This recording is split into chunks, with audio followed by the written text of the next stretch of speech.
Today's guest is Nick Gates, the son of former Borough defender Bill Gates, who sadly passed away in October 2023. Nick, first of all, thanks for joining us. Your title is, at the minute, the global football charity across continents. What does that entail? So I have two charities. Yeah. I have Coach Across Continents, which does football all around the world in the slums, in the war zones, etc., etc. War zones? Yeah. So we go into the places where other people generally don't go. Right. So we're in DRC at the moment, where the rebels are taking over in the north, and we're trying to help relocation of those kids. But the big charity in England is the charity that we set up with my dad before he died, which was called Head Safe Football. Yeah, I was going to come to that. I know that's the name of it. Reflecting on your dad's footballing career at Middlesbrough, can you remember much of it? Because obviously you were a kid, and did you see any of the games they played in, or did you have to? Yeah. My first memory is seeing them play at Old Trafford, and so as a 5-year-old walking up and seeing the Stretford End, and that was when I think that was a game that my dad was clocked by Brian Kidd and broke his jaw. Yeah, I was coming at he broke his jaw twice, didn't he? Yeah, It was a double fracture. Double fracture, yeah. So he cleared the story is he cleared the ball. Right. And as he cleared the ball, 75,000 people watched the ball, and Brian Kidd caught him with a hook, and there's no substitutes. So he played on for as long as he could. We finally took him off because he could have swallowed his tongue. And there was obviously no VAR, so you couldn't put it out again. Couldn't have done those things. And then in the hospital, Jimmy Hedridge, the trainer, my dad's jaw's hanging down. Wow. So do you want a piece of chewing gum, Bill? So that was the story. Dad trying not to laugh with his jaw hanging. Right. And the next year they played against each other again, and my dad walked down the Man United players with Bestie and Charlton, and said, if Kid's still on after 80 minutes, we'll both be off. He'll be stretchered off, and I'll be sent off. So my dad was a very hard player. I heard that. I heard that. Yeah, very hard player. Off the field, the nicest man in the world. Yeah, I was going to ask you that. He was my best mate, and we did so much together throughout my life. But on the field, he was the player that looked after the rest of the team. Yeah. As I say, I was led to believe. Was he the first British player to get 50 quid a week? Did I see that, hear that? Is that true? So as a 17-year-old, they just abolished maximum wage. Yeah. So he was signed, he was the England youth captain. Yeah. He was Billy Wright, the manager, said he's the best player in Britain by a long way. So Borough signed him to £50 a week. So there's a picture of a lot of newspapers, in today's world, saying Wonder Kid, £50 a week. But there's a lot of controversy. How can a 17-year-old, a coal miner's son... Oh, he was only 17 at the time? Only 17. And 50 quid would be a lot of money then. It'd be the £200,000 a week type number, it'd be the highest paid footballer. Did you ever find out why a centre-half was on it, not a centre-forward? Well, he was a star. He was captain of England youth. Right. And so a local lad, he used to take 2 buses to Ayresome Park to play. Right. And he was just the player, as I say, that the FA had earmarked him as the best player in the country. Right, wow. Bill had 4 brothers. Eric Gates was the other one that went on to play football with Ipswich UEFA Cup, England Cup, whatever. Did any of the other 3 play, do you know? No, just non-league. See, I only know Eric, I don't know any of the other brothers. They all loved Sunday morning football and non-league football. But, right. My dad was the oldest, right, and set the ball in motion that way. Before we come on here, I was talking to you, and unknown to me, you played as well. Tell us a bit about your career and what happened. And yeah, so football is, been the main part of my life all the way through. And I'm a local lad. We grew up in Mask, so the seaside town, and I progressed through to playing the under 18s. And then, I played with people like Colin Cooper, who played at Borough. Yeah. I used to go on trials with Gaza to various clubs around the country. But I chose at 18 and 19 to follow a different path. It was before Sky Money, and I got an opportunity to go to Harvard University in America, and football was just taking off in the States. So I thought it was a good opportunity to go there. So, and I only regret it once every couple of years. Yeah, I was going to ask you that. Do you regret that move? Although you've probably done well, but do you regret that? Yeah, I mean, I've had a life that's taken me to 100 countries. That football's taken me all around the world. Mm-hmm. I maybe not have got that if I'd been playing professional football over here. So, yeah, occasionally, I see a couple of lads, the England lads, where they went through and won Premier Leagues and stuff like that. But on the whole, no, I didn't know I was going to be. There was some Tony Adams and people like that were a little bit better than me at that stage. Yeah. Who was your boyhood heroes when you were a kid? So the interesting one, the last game my dad played was against Leeds in his testimonial, and Leeds were my team at that stage. Oh, were they your team? And so looking at the scrapbooks recently, there's pictures of me with in my bedroom is all Leeds United players, so the Billy Bremners, Johnny Giles, Jack Charlton, Lorimer. all of those sorts of things. So an interesting. Johnny Giles. Yeah, tough player. Well, What was it? Leeds were a tough I was team. laughing with some of my friends that we watched the Leeds versus Chelsea FA Cup final replay at Old Trafford, Right. when they kicked chunks out of each other. Yeah. And my friends turned to me and said, "But your dad was a hard man in that era." Yeah. And so that was. There was a lot of hard There men. was a lot of then. hard men there that looked after each other. So, Fair so yeah, enough. Leeds were my team. And what position were you as a player? Central defender. So you were a central defender as well. Yeah. So I headed the ball. Right. That's something I never done. So the last game that my dad played was the game I made the most money as well in my life. As an 8-year-old, I carried the cup around Ayresome Park, and when you went out, the Middlesbrough fans, they're all cheering because we just won the second division. I was going to say, what cup? We've only won the Carling Cup. What cup was this? We won. We were Jack's team that won the second Oh, division by 15 right, points, right. and probably arguably the best team Middlesbrough ever had in many ways. I would argue the 86 team was better, but that's for another day. And when we went past the Leeds fans, even it was 74, throwing coins. That's So I right. just stopped and started picking the coins. So an 8-year-old, I was loading the cup up with coins and walked off with about 15 quid, which at that stage was a Lot of money. A heck of a lot of money. I think it was only £1 to go to the game. So it was great day. We mentioned Bill was known for being a no-nonsense, tough-in-your-face defender. What was he like as a father? Was he a tough father? My dad was a nice guy, but he was a tough disciplinarian for me. Had he been certain time, or what was your father like? No, incredibly lucky that he was really the greatest dad I could possibly Right, imagine. right. He'd come to watch me play, but never comment unless I asked. Yeah. He was always available to do stuff with, and you know, after he finished playing, he opened up a chain of sport shops. Yeah, we're going to come to that. Yeah. But as a dad, nothing but encouraging, but never stepped over. You know, never pressurised you. Never anything. It was Pushed you. always my choice to be a footballer. Always Right. my choice of what I wanted to do, and he was just always there. And same my mum. My mum's part of Head Safe Football. Very, very lucky. Had the most amazing parents. Was she a teacher? Yeah. Did she teach in Middlesbrough? She was Hemlington. So she Oh, Hemlington, right. She was the youngest headmistress in the northeast at the time, at Right. 29. Right. And Hemlington, it's a tough area. Yeah, Bob. It is. So, Still is. Still is, yeah. So that's where she, between the two, the joke is, my dad a professional footballer, my mum an academic, and the joke is I got my mum's genes for football and my dad's genes Oh, for right. academic. Got the wrong way around. Bill was a one-club man. I mean, a lot of players back then were. You look at the history of Middlesbrough by some guys were there 14, 15, 16 year. A lot of today's players are fly-by-nights. He went on to play 330 professional games for Middlesbrough. That's quite an achievement, isn't it? When you look at modern players, do you, mate? Got Coming- you signing at the actual interesting part is he retired at the age of 29. Oh, So did if he he? played another 5 years, the numbers would have been So incredible. why did he retire at that age? So two big reasons. One, he was getting a lot of migraines. Right. We'd just been promoted. He hadn't played as many games in the second division, and so. But he'd also, which was unique to him at 17, when he signed for Borough, he put a clause in his contract that he could do his accountancy degree in effect. Right. And so he had an idea that this was the time to start the sport shops. And At so- 29? At 29. And he yeah, finished yeah. at 29. Yeah. I never So- knew that. So he got offers to play, obviously different I'm sure he clubs, did yeah, because but he's still been fit. yeah, and But- still a top player. but But he chose to retire at 29. In fact, the debut, his last day was the day before his 30th birthday. And did you ever discuss with him over the years that did you ever regret that finishing at 29? No, he'd done it all his life. He'd done it from coal mines. Yeah, but we all to- have.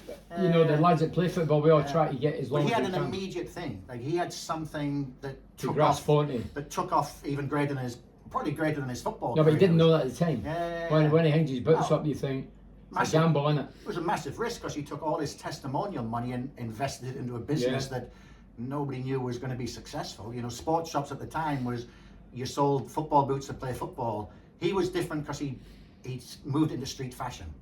That was so he shifted everything from just where sports shops were sold to What play would you sports. mean fashion, like Adidas and Yes. Fila and all these kind of training shoes? Nike, Alessi, Tacchini, Right. he was the first person probably in the country that bought it for street fashion. Did Jack Hatfields not do that? No, Jack, again, great friends, but Jack was I love sports. Jack. Jack was sports. Purely If you went- sports. If you went into Jack stuff, you went, and if you want a pair of boots, or you want some laces, or you want some darts, he had that stuff. My Right. dad quickly, he was in Dundas Arcade first, and then he moved into Hill Street. And Hill Street, the fashion took off. We used to put security tags through the Lacoste badge because kids were trying to steal the badge. Right. Such right. was the fashion. And then it was the tennis stuff of Beyond Vogue and McEnroe, and that moved onto the street. Right. Patrick Cagoules. I was really lucky because I got the sample stuff 3 months early, so I'd be walking around the streets Yeah, with all the gear. with stuff that wasn't out for another 3 months. During his career, I've no doubt he injured a few opponents with his no-nonsense approach, and as you say, he suffered with a broken jaw, the double fracture against Man United at Old Trafford. Do you think that played a part in what was to come? I think the heading, well, we know But the his heading, head fractures we know on the the head's heading, a stuff problem, like isn't that. it? What we've done, we've gone back and talked to the players who trained at that time and looked at the training sessions and things like that. And we've calculated that during his career, he'd have headed the ball between 100 and 150,000 times. With that, with all the science now that's around heading the ball, that's pretty much the thing that we would think, rather than the injuries. He was never concussed. So that's a strange thing. People always assume head injuries come from concussion, but actually the science is repetitive head impacts. The more times you bang your head, the more likely you are to suffer from brain What do you disease. think of boxers then? They've had the same problem. Are they getting punched full on? Yeah. We think though now that footballers are having more head contacts than boxers, because boxers have sparring and they've got some protection on the Yeah, sparring, stuff but from when there. they're in that ring for When they're- 15 absolutely, rounds, 3-minute rounds. Absolutely. I watch boxing, you Yeah, see. yeah, I saw it from there. And it's a sport, and we're looking at MMA and all of those sports as well for where the contact is Yeah, coming in. kicking the head in that, don't you? But what my dad had when he died, chronic traumatic encephalopathy, is the same thing as punch drunk. And so many of the boxers, we've all known about the boxers who have suffered from over time. So, You know, when I was a kid in Glasgow, you would talk to your granny at the time and elderly people, and they were forgetful, misplaced things. And we always just said, well, it's old age. Yeah. So it must have always been around, but it didn't have a name. Yeah? yeah, I mean, dementia is around. So Yeah, but it must have been around for many, many years. absolutely. And a lot of people get it, don't hit the balls or don't get punched in the face. So CTE is not just dementia. Dementia is one part of CTE. Right. So CTE can include much more different things like violence, aggression, suicidal thoughts, complete confusion, lack of everything, movement starts to move, and so dementia is one part of it. Now, we've seen now all of the footballers who died of dementia most likely died with CTE, but you don't see it until your brain is examined after you die. So it can't be looked at. It can't. So my Yeah, dad, visually you can't. that's right. But the science, again, everything we're doing, we'll talk about later, is all based on science. We've caught up with what we know about the brain and sport. So we've been brilliant with hearts, lungs, knees, ankles, all of those things. And now we're finally catching up with the Is brain. it true your dad, he probably agreed obviously, he donated his brain to the science? Wow. So all the stages that we went through from the moment we knew, he was part of all the decisions. Right. From that side of things. So Right. he decided it was his decision to do that. Because what he wanted to be was, probably his greatest impact on football was to protect the next generation of players. And it is important that we're not trying to ban heading. So No, I was just going to very say to clear, the kids level, Yeah. they say, oh, the kids can't hit the ball. And I think, as a parent, my boys are up now, but I think, hold on a minute, that should be the parent's choice when they're kids, because you love your kids more than anybody. And if you think it's right, you go for it. And then when they come 16, they make their own mind and go their own way. But I think a lot of people now, it's like you have to wear shin pads. Yeah. And you have to wear a helmet when you're riding a bike. Yeah, You I have know, to- but yeah. surely you should have surely that should be up to the individual. If it's a kid and you're the parent, well, he's my kid. I think as long as I've not parents- got kids, but they're up. Yeah, yeah. But you know what I mean? As long as parents They're have responsible. the knowledge of it. Right, So- okay. And that's a different thing now with we've got so much child safeguarding stuff in place. Yeah. It's outside of parents' Yeah, control. yeah. There's things you can't do. Yeah. And so what our role at Head Safe Football is to educate people and say, now it is your choice.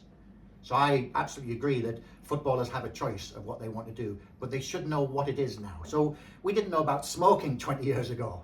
Then we started to get the information. It's still everyone's choice to smoke, but at least they understand the potential risks of it. And so I think that's where we've got to with football, that players have got to understand it. Because the one thing you can't fix is your brain. You can fix your knee, you can fix your hamstring, you can do everything else with that, but your brain you can't. And I think one of the great things as part of my dad's legacy is we've broken the stigma. So when I began the work here with talking with the PFA, they said there was only 14 players were reporting neurodegenerative disease. Now there's thousands because it's talked about, and you'll probably see it every day. Bobby Charlton, Alan Bobby Peacock, Nobby Charlton. Stiles, So the interesting at the Dennis Law. the Borough Legacy game, the Borough game on Saturday, the two legacy numbers were Alan Peacock and Willie Madgen. Both died of neurodegenerative disease. They both died of brain injuries. Chances are it would be linked to football. Wow.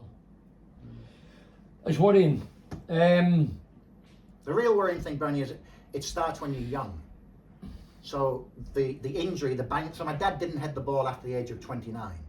So the damage was done between 10 and 29. That's when he headed the ball.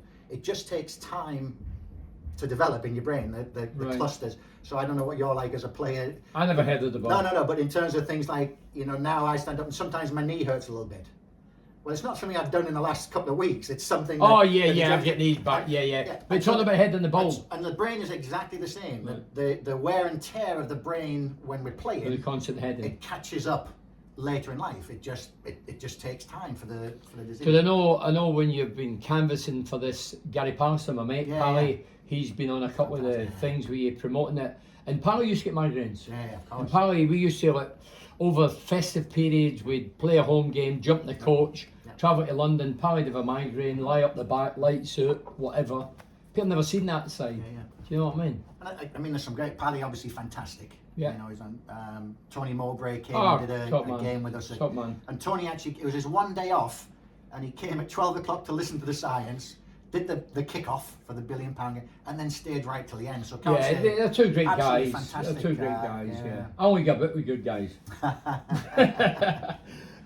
We mentioned about your father.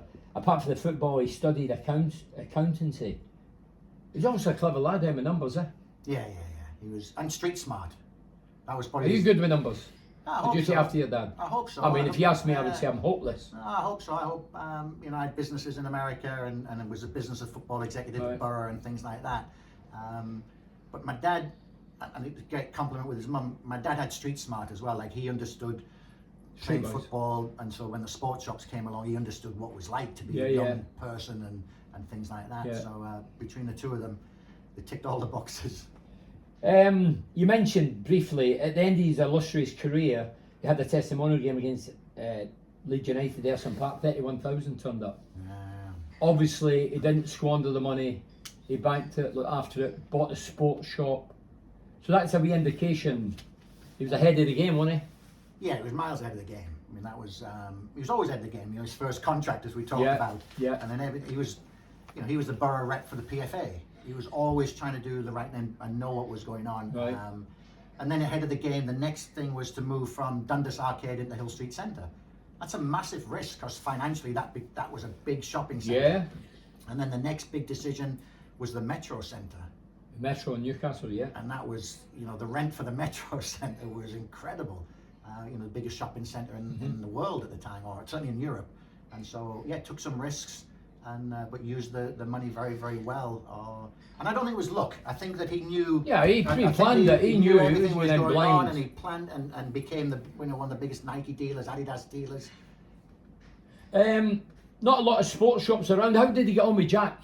Because obviously Jack would have known him Yeah. because Jack's a Borough fan. He was part of the. He was on the board when at the time. Yeah. No, How great did- friends. Yeah, Great yeah. friends. They That's shared. good.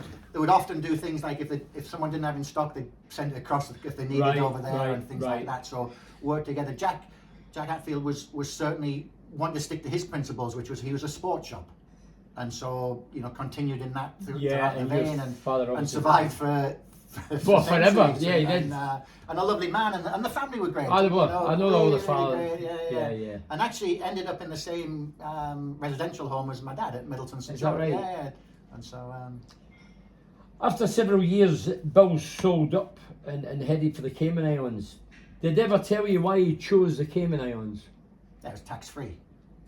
So that's good. There's a few tax it was- havens. Yeah, but they travelled. They had a look at a number of places. I was already in America, so Right. and my brother had come over. We'd started a business called Play Soccer. We were part of the boom of football Right. in America. Right. So it was close for us. It was a 3 hours flight from Boston down to the Cayman Islands, and the Cayman Islands is absolutely fantastic. It's very easy to get back into America. the lifestyle was wonderful. They bought a little boat. They lived the Caribbean life. Wow, wow. And did you go over regular? Yeah, as regular as I could. We still have a home there now, so Right. we still. Still go over there? Yeah. Cayman So, Islands, dear me. I'd never heard of Middlesbrough and they've got the Cayman Islands. I was laughing the other night. I did the talk with the Borough Supporters Club, and I said, "Does anyone know where Cayman Islands are?" And someone said, "Is it close to Liverpool?" And so, that sort of thing. And, That's a layman. I interviewed your dad many years ago. Did they live in Castle Eden? Yeah. Because I remember going there years ago. I cannot find the I think with Ali.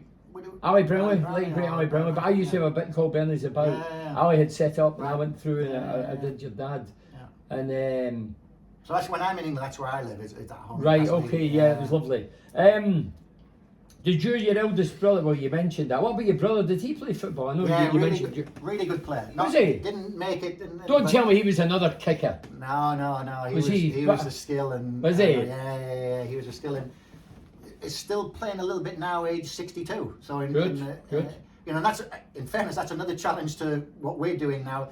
Football careers go longer and longer. We're all playing for longer. Yeah. There's the over 50s walking footballers. I over couldn't 50s buy anything out of stuff walking, like so that. I'll do that when I'm 90. Yeah, that might be it. There's a player who played with my dad, Hughie McElmoyle. Yeah, I've heard of Hughie. And fantastic player. And he unfortunately is in care home further south. But his brain comes to life when he's doing walking football, age 18. Oh, right. And so football still has a massive part to play in everybody's life. With my dad, even towards the end, when his eyes were closed for 20 plus hours a day, if you threw a ball to him, he would catch the ball. He Right. still had those skills. Right. One day I went in and threw a little sponge ball and said, "Gaty, catch this," and he headed it. And I said, "Oh, don't head it." And he just grinned at me and threw the next one, headed it again. Right. And so football, has a massive place to play with that. Your dad returned to England due to ill health. Was the family aware of the problem before did somebody notice it before it was out there? How did it? So we lived in the Cayman Islands and then bought a home in Florida. Yeah. And so I remember it distinctly. Within about a half-hour period, he asked me 3 times what time we were playing golf. Right. And I knew exactly then. Did you? I knew that moment that it started. And it was always, the elephant in the room. We knew footballers suffering from what was easily called dementia or Alzheimer's, etc. And my dad, weirdly, when he was 40, he sat down with me and my mum and my brother and said, "If ever anything happens to me, put me in a home. Obviously make certain I'm warm and well fed, but don't let this dominate your life." And that was 30 years before the problem. So I think football, they've always been aware of it. Football is, it's been something that's been talked about for 50, 60 years. As of the World Cup team that won 1966, 60% of them died of a neurodegenerative disease. But when Nobby Stiles, I heard Nobby Stiles, I thought, well, he was small and he couldn't have headed many balls. But it's training. The problem is training. It's not Training, the games. okay, yeah, training, yeah. Yeah, that's where we know now 90% of heading happens in training. And so it's not the game that's causing the problem, it's the fact that they're playing every day and they're playing for a period of 20 years of their lives. And so Nobby, we work with John. John's he's very, very high son, at the top level, and a lot of players are working with him to try and move it on as an industrial disease, to try and get help for these older players, because a lot of these players are not as lucky as we were with having some financial backing. Living in small houses, the wife's trying to deal, and it's 24 hours. So where did the PFA and the FA come into all this? How good or bad are they? Or do they help, or do they not help? Or they not help enough? They certainly don't help enough. We tried to work with them more and more. We moved them. We got the first £1 million from the Premier League and a little bit from the PFA manage it to care for the players. That was the first bit last year or the year before. There's another £1 million, but it's not enough. To care. They need full-time care. These players. Once you reach a certain level, you just can't. You just can't possibly look after them by yourself. And we provided care for my dad for 6 years, myself and my mum. But eventually found an amazing place in Middleton St George from there. So the PFA and the FA, I think they understand there's a problem. The science, the FA funded a paper that showed that footballers are 3.5 times more likely to get a neurodegenerative disease than the general public, 5 times more likely to get dementia. And so that's an FA funded paper. So they know the science is definitely supporting that the football has a problem. But how to change it, and that's why they've done the rules of under 9 now is no heading, and it moves to under 10, under 11, just to try and give some protection for kids while their brains are forming. We're talking about heading the ball and having Dean Windass come out recently. Now Dean's only, what is Dean, 50, 40 odd, yeah. 50? Yeah. He came out recently, and you know, a week before he came out publicly, he was a guest in the lounge that I host, and he was my guest. Yeah. I never picked up anything that, and then when I seen that, I was stunned that he's a young. I think unfortunately more and more players, you know, we know, and it's no longer just professional players, because the non-league lads are training 3 times. Of course, a the week non-league as well, things yeah. like that, and there's more heading in that game than there. So, as much work as we're doing to try and reduce heading in training with the campaigns and the work and the education, there's still 30 years of players that are going to be suffering from this. And so the journey continues. Obviously, the players, as we talked about, Pallies, Moggers, all of those who were central defenders, are definitely aware of it. And They are. Yeah. Well, Alan Shearer did the documentary, didn't he? Yeah. And Alan's been really supportive with us at different times to try and highlight the change. And again, our change is only to reduce it in training, to make coaches aware of it, for the kids who are playing, you know, in the local villages and things like that. Just to do less of it, because we know it's not a good thing to be banging your head. So your dad passed away age 79, 2023. How many years did he actually suffer with this? 14. 14, wow. Yeah. See, some people think it's like a year and 2 years. 14 year. And this is the really weird challenge, is that footballers are fitter than the general public. So the study that showed you were 3.5 times more likely to have a brain disease. Footballers are 50% less likely to have anything wrong from the neck down, because they're fitter. You know, you're talking about daily exercise and things like that, and so less likely to have. So the second part to that study ruled out the confounders, the other things that could have been. So blood pressure is ruled out, drinking, smoking, diabetes, all of those things were ruled out for footballers, to say the only thing that we can think of that logically is now showing is banging your head, and the only thing you bang your head is when you head it. And goalkeepers were the same as the general public. Yeah. So there's another indicator that heading has to be, have to have something to do with this. And in fact, it is the cause, without a doubt. On the back of your dad passing away, you started campaigning, we mentioned at the top, so it's Head Safe Football. Have you had a lot of support then, all over? You mentioned a couple of people that's helped us. In the main, is there a widespread consortium of people help out? And So as soon as people know, they understand, the change is immediate. Yeah. They want to protect the next generation of players. Yeah. So there's no problems there. The big challenge is the myths and the facts. And so, you know, the big myth is that the old ball weighed more than today's ball. Yeah, so it does. It did. I never played with old ball, but I felt them. I've seen them in cabinets and felt them and thought, wow, imagine this soaking wet, it would take your head off. These ones are there like feathers. Except the weight of the ball, the rule of football, it's been in for 100 years. When you start the game, it weighs, I think it's 14 to 16 ounces. Right. So the balls weigh exactly the same. We've had it on the scales, the ball that was in the 60s with today's new Nike ball, and they weigh the same. They weigh the same. They weigh exactly the same. But when it rains, they don't weigh the same. So, yes, but it doesn't rain all the time. But in England, But you're in the USA. Yeah. But when the ball's wet, it goes slower. So you're a boxing fan. So imagine Tyson Fury's fist and punch. It goes slower through the air. It still has impact and still hurts. Today's ball doesn't absorb the water, but it goes faster.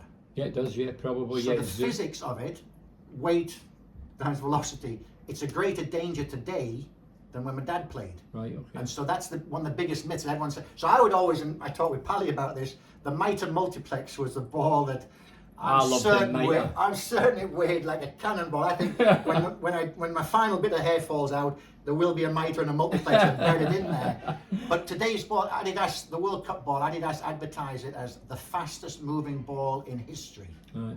And so the damage today is as great, if not greater, just the physics of it. It's going faster. And you watch the games of football now, even from when you played, the shots are going faster. We've measured the shots. People are hitting the ball 128 kilometers an hour. get your head in the way. When of I was a that. kid, Eusebio was meant to have the fastest shot, the hardest shot. Remember Bobby, that? and Bobby Charlton, Charlton, of course, here, but and stuff Eusebio, like yeah. that. Yeah. So today's ball is a problem. The other myth is that there's no heading in today's game because the goalkeeper doesn't do as many goal kicks. But it's a myth. There's more heading in today's football than there's ever been, and there's more heading in different parts of the field because there's crossfield ball, switching play. There's more set pieces coming in at a greater I don't speed. see a lot of them at Middlesbrough these days. Yeah, I'll stay politically correct on that one. Is it true your mother asked your dad, and she says, if everything we know now, would you do it all again? And your dad says no. Yeah. I don't believe that. So I was with him. Why would they say that? Do you think he was affected when he gave that answer? No. So I'll say what I'm thinking, and then you tell me. So I'm thinking. So if your dad knew at 20 odd this could happen, he wouldn't have had a professional footballing career, idolised, sports shops, living in the Cayman Islands, travelling the world. Surely the guy in the street would think, hold on a minute, I've struggled all my life here, and I've got it now, or I'm... Yeah, so go on. Why would they have said that? So he had the most amazing life. Yeah, he did. Well, he did. Absolutely the Well, most, just, and I'm the benefit of. Yeah. I got the most amazing Right, life right, from it. yeah. As you say, he travelled to 100 countries with my mum. He came with me around Yeah. the world using football to help the street kids and everything like that. He had adventures. yeah. And the most amazing man as well. But the journey of CTE, chronic traumatic encephalopathy, is like nothing else you will ever live. Obviously, cancer is a terrible, terrible I was thing. going to say there's people dying at 20. Yeah, this is it's horrific. That journey will be something that it's maybe the best thing I've ever done in my, to be there for them both. But the journey that he went through, to wake up and not know where you are. Oh no, I think it's to- awful. I think it's to awful. start to lose control of the things that were so natural, and you don't know what it is that's causing the problem. You just know that you don't know what's happening, that you're constantly confused. And his journey was horrific. You know, as we were taking him out, again, we want him to live his life up until the last possible thing, but he would start to have to follow because he didn't know where he was. We'd be on airplanes and not knowing where we were going. He didn't know left from right. So the journey is So the people, brutal. I've always, because I've bumped into Alan Peacock more than a few you would times, have, and Alan's yeah. got it, right? And Yeah. I'm a big fan of Alan's. I knew him when he was fine, I met him when he's had it, he's now in the home. And his daughter's doing it. Yeah, his daughter does an incredible amazing job. She's moved yeah. up with her husband. Yeah. But I look sometime and I think the people that's in that environment, it's horrible. But is it not the people that know everything that's going on? It's got what yourself, your mother. That's the burden, isn't it? Yeah, and that's the That is as a we big talk burden. to modern players today and the choice, and they say, well, I would still do it, and say, but you reach a stage where it has nothing to do with you, but your wife, your sons, your daughters, who have to provide care, and don't know what you're going to wake up with. Again, we were incredibly fortunate, and it was the most brutal thing I will ever do in my life. So when COVID hit, we took my dad back to Cayman, because Cayman was protected, it was closed, and there was no cases of COVID. Yeah. Okay, so a very safe place for him to be.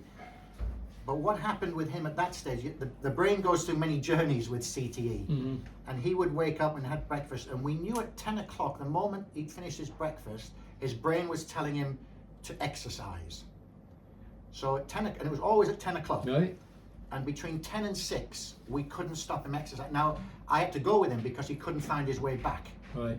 And he was in his 70s. And it was always having to walk. And when we'd finish, after 20 minutes, I'd bring him back and get some liquids in, and he'd say after a minute, I think I'll just go for a walk. I said, well, we've just been for a walk. Have we?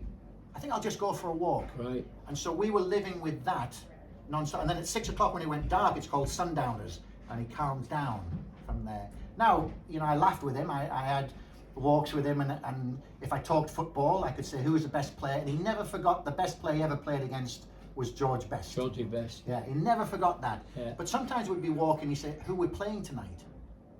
And he's thinking we're walking to a game, and things like that. So that was such was the confusion.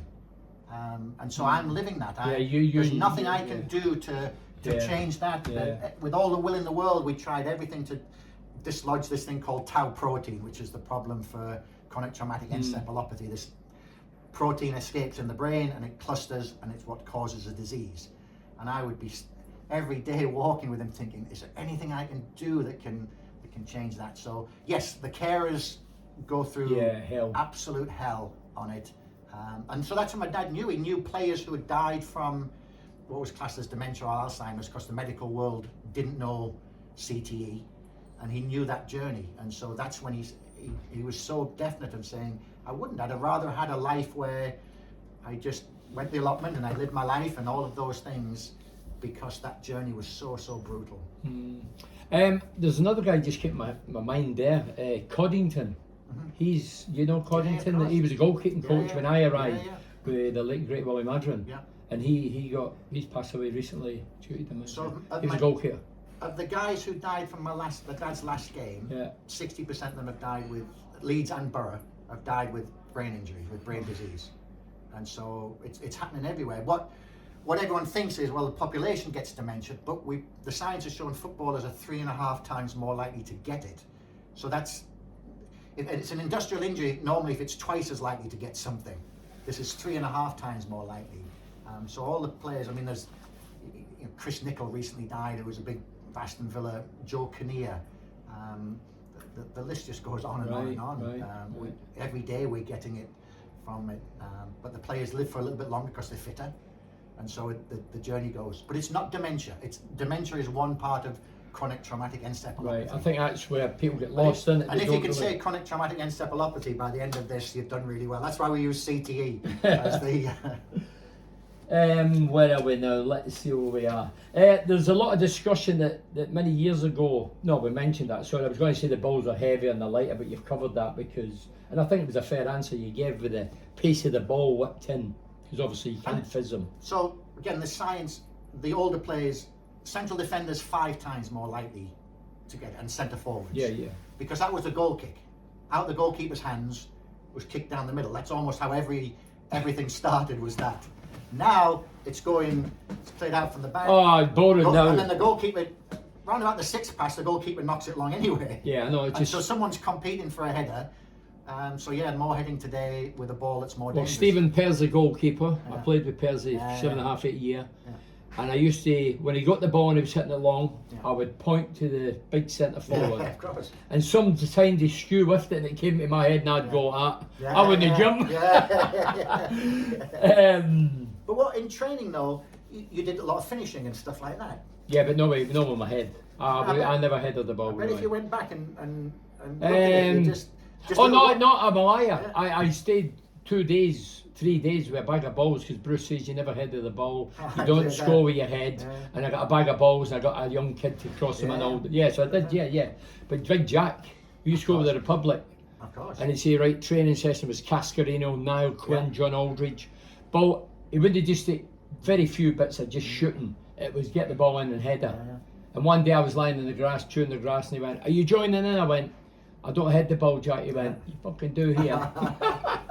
And Jack's another player who died with a brain disease. He did, yeah. You know, severe dementia, which had his brain been autopsied, from 700 games of football, there's no way it wouldn't have shown CTE. No. Just no way. No. A book has come out about your dad. What's the title again? No Brainer. So come on, tell us a bit about the book. Is it about his career and obviously getting into ill health?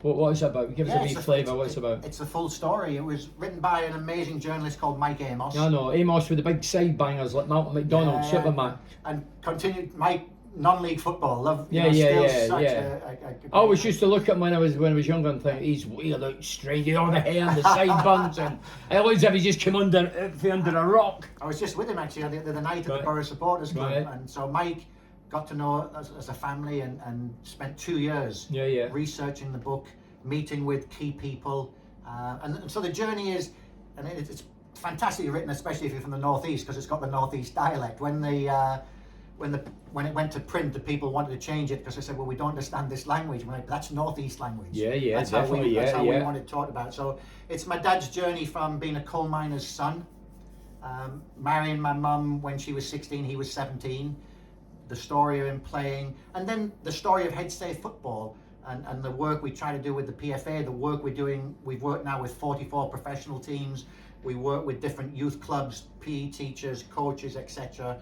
We've established it now in 7 countries. So it's the full journey, and also discusses rugby as well, because rugby has the same problem as football, because it's a contact sport, leading with the heads. But football is the only sport where you use your head to actually influence the game. Because the heading part of it, there's no other sport that we actually use it like that. So it was a #1 bestseller on Amazon because. Was it right? Where can people get it? Amazon is the best place. Amazon. To go to. Yeah. So No Brainer by Mike Amos. Just type it in and you get it from there. And it also talks about this incredible life that he had up until the moment that it was no longer incredible anymore. So where can people donate to charity? Maybe somewhere else, the people out there think, you know what, I've got a few quid, I'm intrigued with this and I want to help it. And where can people? headsafefootball.org.uk. Just go to the website and there's a donation button from there. If they want to get involved in the campaign, so the campaign is Think Head Safe, Reduce Heading in Training. Is that England, Europe, or the world? Yes, it's now become a global. We just had a meeting with Australia today, because Right. Australia have huge problems with brain and contact sports. And we send them, we create the old-fashioned football card. Yeah. The picture goes in with it from there. They can post it on social media and get momentum onto there. And I'll keep reinforcing, we're not trying to ban heading. We think heading has a place in the game. It is the thing that's causing the problem, but we know 90% of heading happens in training. So if we can reduce it from the young players, that's a solution. The last part of that is that young kids are starting earlier than they've ever started. I don't know when you started playing organised football, but now 3 and 4 year olds are playing organised football and stuff like that. And they're playing till they're 55. And so that period of time where there's some impacts. The last myth is people say there's no heading in training now because they don't do the old-fashioned drills. But unfortunately, we've looked at kids are playing 4 or 5 times a week now with the training and the clubs and the weekends. Even if they just two or 3 or 4 a night, over the course of a week it's 20 or 30. Over the course of a year, we're starting to go into 1,500 to 2,000. And then by the time they're 16, they've done 15,000 headers by not doing any heading training. Right. And so those are the dangerous damaging sign. And the science shows that the more heading you do, the more likely you are to suffer from CTE later in life. Okay, thank you very much. I'm sure you've educated myself and a few people out there. Well, we're going to make certain we get your photo as one of the cards. You can be part of the campaign. You get a card, put it above the fireplace. Yeah. Thank you very much. Cheers. Thank you. Thanks, Bernie.